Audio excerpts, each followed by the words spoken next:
Support comes from Mosby Building Arts, designing custom bathrooms that fit every personal style. More at callmosby.com. This is St. Louis on the Air from St. Louis Public Radio. I'm Elaine Cha.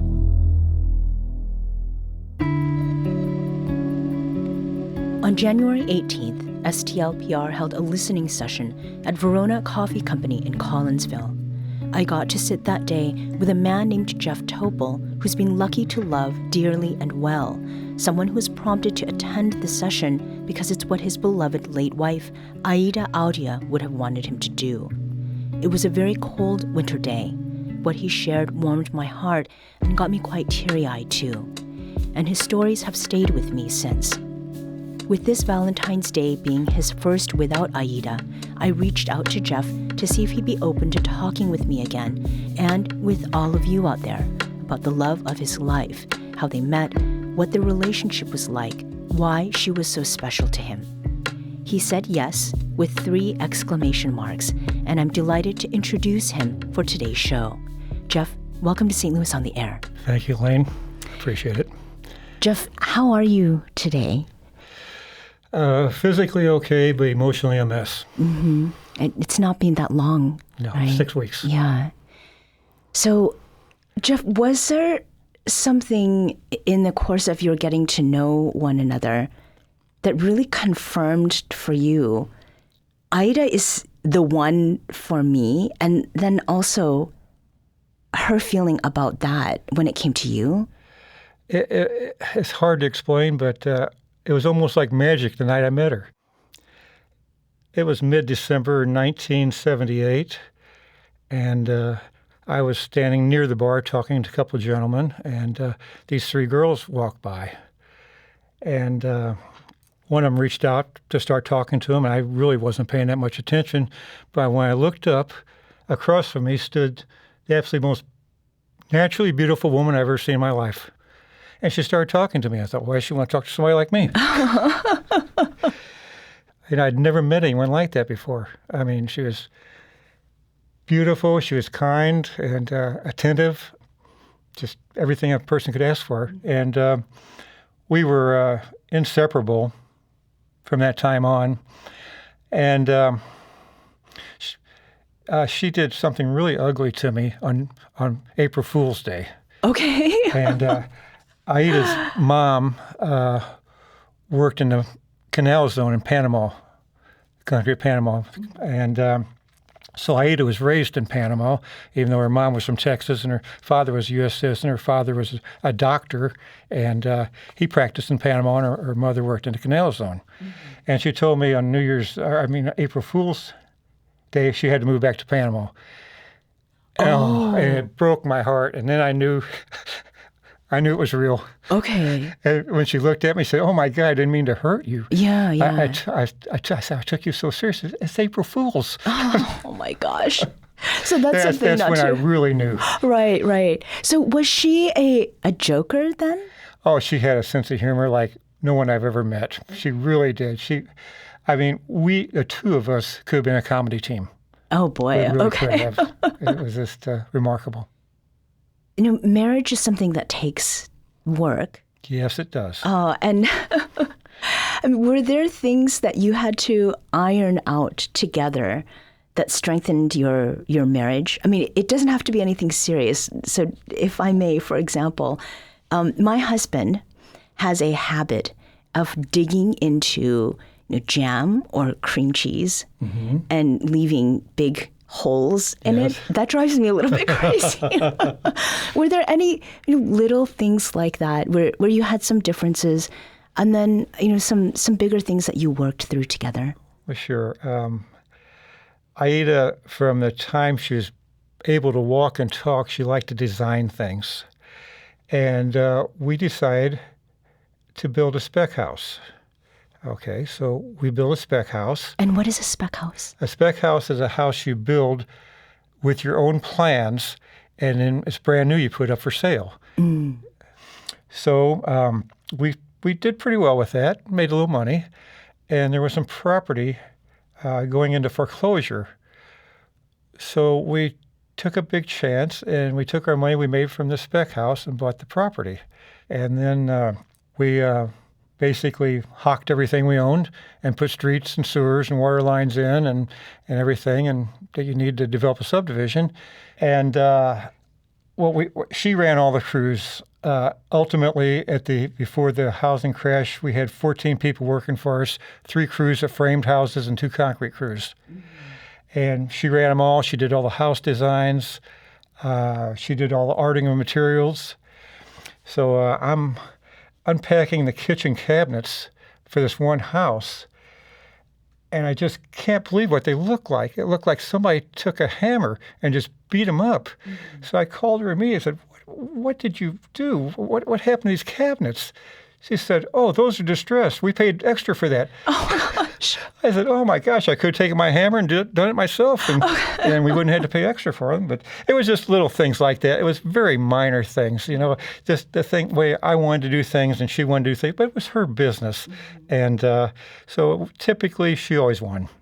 I'll say one more thing about her. We had a drywall crew would come in, and we built, we call them second houses for the person buying their second house. Mm-hmm. And she was such a good designer that the drywallers, when they got finished, and they were very good, they drywall a 2,000 square foot house in 4 hours.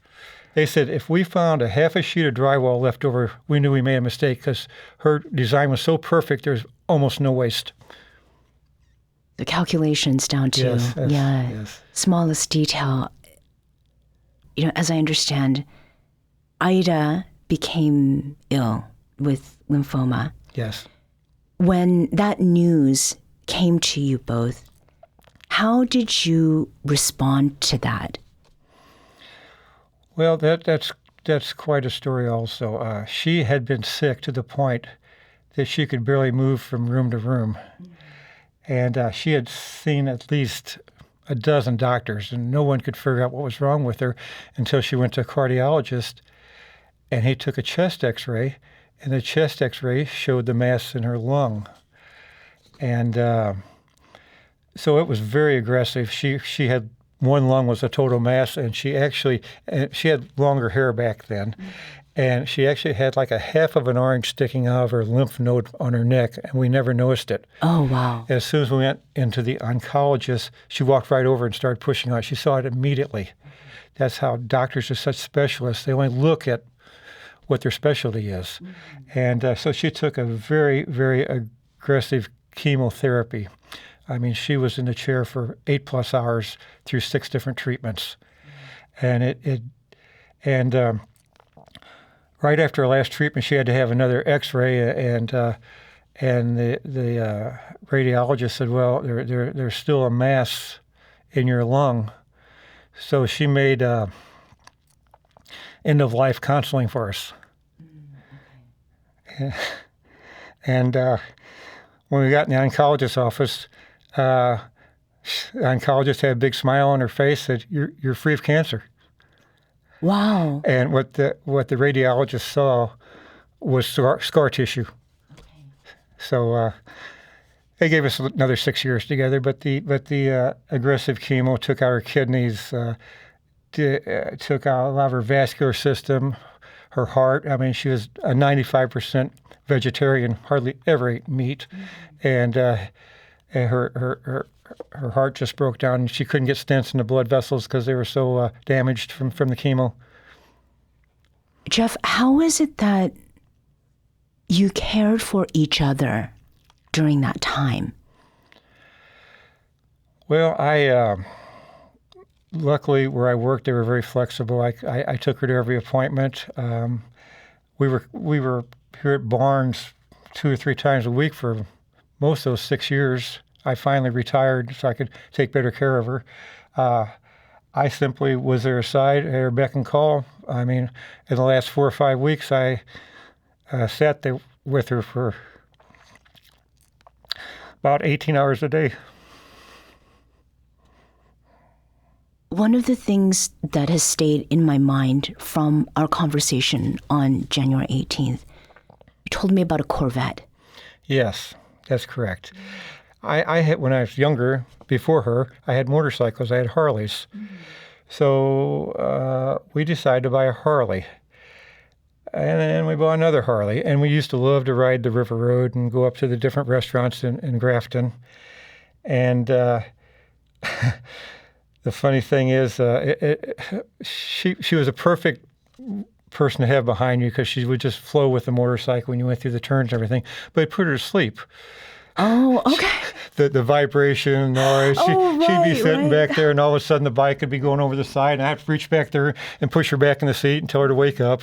So as she got sick, she couldn't ride anymore, and she loved to ride with me. And I said, well, baby Dolly, why don't we get a Corvette or something you can sleep in, and we can still do the same things we used to with the bike. And she said, okay, but on my conditions. She said, 1, it's got to be red. 2, it's got to be a 6-speed manual. And 3, it's got to be a convertible. If you can find that, I'll go along with it. So that's what I did. I found a Corvette, and we joined a local Corvette club, a Looking Glass Corvette Club, a great family of 200 people, very supportive through all this. And we just really enjoyed that lifestyle from the time we got our first Corvette in, I guess it was about 2007 or 8. Mm-hmm. Oh, quite some time ago. Yes. Yeah. Yes. It was before she got sick, but she still wasn't well enough to ride the motorcycle because she was going downhill at that point. Jeff, you and Aida were together for 45 years, and this is going to be your first Valentine's Day since she passed on January 3rd. Were there any traditions that you had, for February 14th, or maybe something that you will start doing this year? We did not have any traditions. The only tradition we had was not going out on Valentine's Day and fighting the crowds. Oh, that's very wise. We spent most of our Valentine's days together. We did go out. This is somewhat funny. We did go out one year for Valentine's Day. In my corporate job, I got a lot of spiffs and that, and somebody gave me a free meal to Hooters. Oh, okay. So I said, baby Dolly, why don't we go to Hooters for Valentine's Day? I said, oh, sure. She was a great sport. Okay. So we go to Hooters and sit down, and we got to have this real cute waitress. Mm-hmm. And I look at her, and I said, you are really cute. I said, do you have a grandmother that's available? Oh, no. Oh, my gosh. And I just cracked up. She was such a good sport. We just had so much fun like that. Mm-hmm. And Ida, it sounds like she had a great sense of, yes, she did. Yeah, sense of humor and 2 peas in a pod, yes, the two of you. I want to recognize that it has not been that long. You said just 6 weeks. 6 weeks yes. Since Ida's passing. And clearly the relationship that you had, husband and wife, yes, but you also described her as your best friend. Oh, she was everything to me. I mean, she was totally devoted, kind, loyal, funny, and she was never jealous. I mean, when I met her, she was in her 4th year of pre-med, and she many times would study all night at SIU, and neither one of us were jealous, and we never criticized each other. And she always took such an interest in whatever my job was. She knew it. I mean, I was in the heavy-duty diesel industry, and she knew about diesel engines and turbocharging and everything. We could actually carry on conversations that most people probably can't do at that level with their wife. She was empathetic. We were shopping for Thanksgiving at the grocery store back when you had to go through a checkout lane. And the cashier in front of us asked the gentleman in front of us what his plans were for Thanksgiving. And he said, well, I don't have anywhere to go. In a split second, Ida tapped him on the shoulder, invited him to our house. No. Yeah. The type of person she was. She said a stranger was a friend she had never met. He didn't come, but everybody was always welcome at our house. Everybody. Is there anything that you would like to say that I didn't ask about? Well, I can tell you about the first time I cooked for her. Oh, yes, please do. I wanted to dazzle her with my culinary expertise, and I really didn't have any. Okay. So I went to the grocery store and I bought 2 pork chops, and they were about 1.5 inches thick. I invited her over. I broiled these pork chops, and they turned out to be as tough as shoe leather. Okay. With a wedge of iceberg lettuce and can of beans and the Thousand Island dressing. And it was probably one of the most horrible meals she ever had eaten. And she came from a family of professionals, so they were used to having nice china, nice silverware, cloth napkins, crystal. And I wasn't raised like that. And she told me, she gave me trouble over that for 46 years. She said, you know, if you weren't so hot, I would have left you right there in the spot. Oh my gosh. Well, and I think as we close here, Jeff, you had shared photos from your wedding. Yes. What was your wedding like? What is your fondest memory of the day you came together as a couple? Well, believe it or not, the vows. When I looked into her eyes, it was great, big, beautiful brown eyes. I just knew everything was right. And as I said my vows, I said them from my heart. And she did too. Jeff, thank you so much for talking with us about Aida. Thank you for having me. And may I tell my baby Dolly? Yes. Happy Valentine's Day, sweetheart. Thank you. Thank you. Jeff Topal is the beloved husband of Aida. Aida passed away on January 3rd. She and Jeff spent 45 years together as husband, wife, and best friends in the Metro East.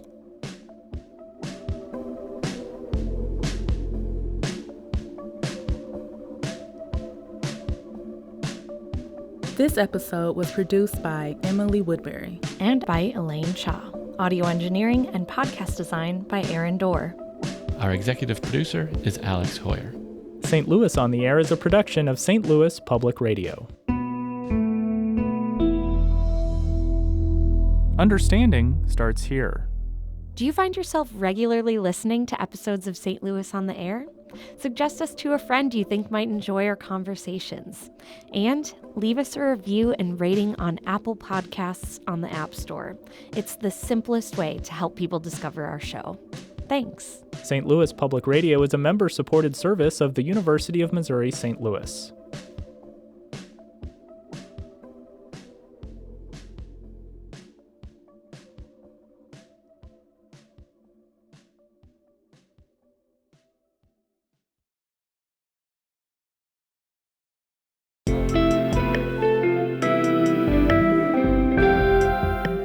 The Gateway brings you the day's news each weekday from around the St. Louis region and the state capitals in Jefferson City. Our schools are accredited.